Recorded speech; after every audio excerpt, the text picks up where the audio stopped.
장관님, 예. 오동훈 공수처장은 오늘 윤석열을 긴급 체포할 수 있다라고 답하셨습니다. 옆자리 계셨죠? 예. 동의하십니까? 그 부분은 수사기관에서 긴급 체포 법률가로서 예. 묻습니다. 긴급 체포 요건에 맞는지를 검토해서 수사기관에서 처리할 일이라고 생각합니다. 전직 고위 검사로서 능력 있는 수사 검사로서 긴급 체포라는 형소법의 기본 요건에 대해서 동의 못 하십니까? 충족이 안 됐습니까? 그 부분은 제가 할 일이 아닙니다. 만약에 대통령실과 경호처에서 향후 공수처, 국수본 또는 검찰 등에서 체포영장 또는 영장 없는 긴급 체포를 진행하는데 저항한다면 어떻게 하겠습니까? 정당한 공무집행에 대해서 저항하는 것은 또 다른 문제가 될 것이다. 저항하면 공무집행 방해가 되죠. 저는 그렇게 생각합니다. 법적으로 그러하죠. 예. 좋습니다. 그 다음 곧 퇴임하실 건데 퇴직하시고 난 뒤에 예. 본인이 모셨던, 본인을 장관으로 만들어줬던 윤석열 씨의 변호인단에 합류할 겁니까? 우선 제코가 석자입니다. 알겠습니다. 지난번 방첩사령관이 선관위에 투입할 때, 선관위 군대 투입할 때 군 법무관들, 젊은 군 법무관들한테 자문을 했습니다. 그 젊은 군 법무관들은 모두 위헌이라고 펄쩍 뛰며 방첩사령관을 결사적으로 막았습니다. 이에 대해서 어떻게 생각하십니까? 젊은 법무관들은 결사적으로 방첩사령관을 막았는데 왜 장관께서는 윤석열 대통령을 못 막았습니까?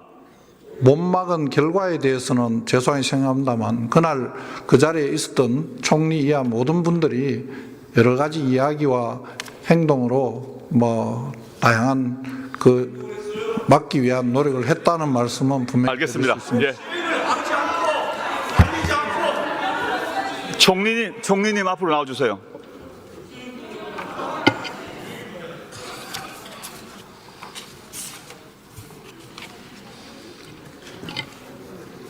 총리님, 대통령의 국법상 행위는 문서로 하고 국무총리와 관계 국무위원이 부서한다고 헌법에 되어 있죠. 그렇습니다. 지금까지 그렇게 해오셨죠. 네. 모든 국법상 행위를 그렇게 따라 해오셨죠. 네, 그렇게 하고 있습니다. 비상계엄 선포도 그 절차 거쳤습니까? 전혀 본 적도 없습니다. 안 거치셨죠. 네, 그렇습니다. 총리와 국무위원회 부서 안 하셨다고 지금 하셨습니다. 네, 안 했습니다. 그러면 여기서 다른 국무위원들 중에서 그 국법상 대통령의 계엄 행위에 부서 한 분 있으면 손들거나 일어나 주세요. 분명히 없을 겁니다. 총리와 국무위원이 부서 안 했다고 지금 하셨습니다. 제가 안 했습니다. 네. 네. 다른 국무위원들 중에서 하신 분 있으면 손들어 주세요. 제가 오해할 수 있기 때문에. 네. 온라인, 오프라인으로 어느 경우든 부서 안 하셨습니까? 없습니다. 그 다음에 계엄 해제 국무회의 이후 내란숙의 윤석열과 몇 번 만났습니까? 12월 4일 날 만나셨죠? 정확히 지금 좀 기억하기는 어렵습니다. 중요한 논의를 한 적이 별로 없었기 때문에. 12월 4일 날 만나셨죠? 12월 4일 날은 네. 만나셨죠? 무슨 얘기 하셨어요? 계엄이 해제되고 난 뒤인데 무슨 얘기 하셨어요? 죄송합니다. 제가 그 대통령님하고의 그런 좀 대화 자체를 제가 말씀드리는 어렵겠습니다만 중요한 그런 얘기는 없었습니다. 저는 그렇게 심각한 상황이 벌어져서 장안갑차가 이 앞에 들어왔는데 계엄 해제되고 난 뒤에 총리께서 대통령 만나서 아무 얘기 안 했단 말입니까? 평화롭게 대화 담소하셨습니까? 아닙니다. 그 다음부터의 저희의 온 내각의 최대의 역점은 이러한 일로 인해서 어려워진 우리 경제, 대외 신인도, 외교 좋습니다. 이런 쪽을 안정화시키는 거였습니다. 그런 얘기가 예, 총리님, 국수본으로부터 피의자 소환 통보 받으셨죠? 예, 받았습니다. 총리직 유지하고 소환 조사 받으실 겁니까? 저는 우리 수사기관과 협의해서 충실하게 받을 겁니다. 제 질문은 그게 아닙니다.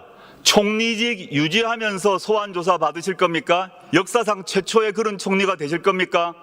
저는 이미 사의를 표명을 하고 있기 때문에 그러한 일관된 입장에 따라서 처리하겠습니다. 12월 7일에 탄핵 표결 전에 한동훈 대표 만나셨죠? 네, 만났습니다. 만나셔가지고 이른바 한한 공동 운영 방안 논의하셨죠? 그거는 정말 오해가 많이 있는 것 같습니다. 그러면 아니, 제가 말씀을 제가 질문하겠습니다. 그 한한 공동 운영 방안 한동훈 대표가 먼저 들고 왔습니까?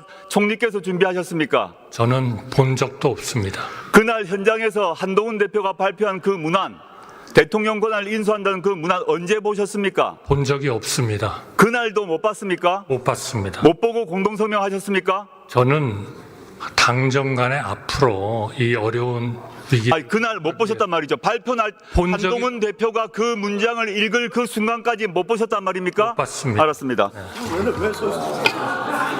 조태열 외무부 아니, 장관 저한테 나오십시오. 시간을 주시면 제가 설명 아니요. 좀 드리겠습니다. 네. 외교부 장관 조태열 장관 나오십시오.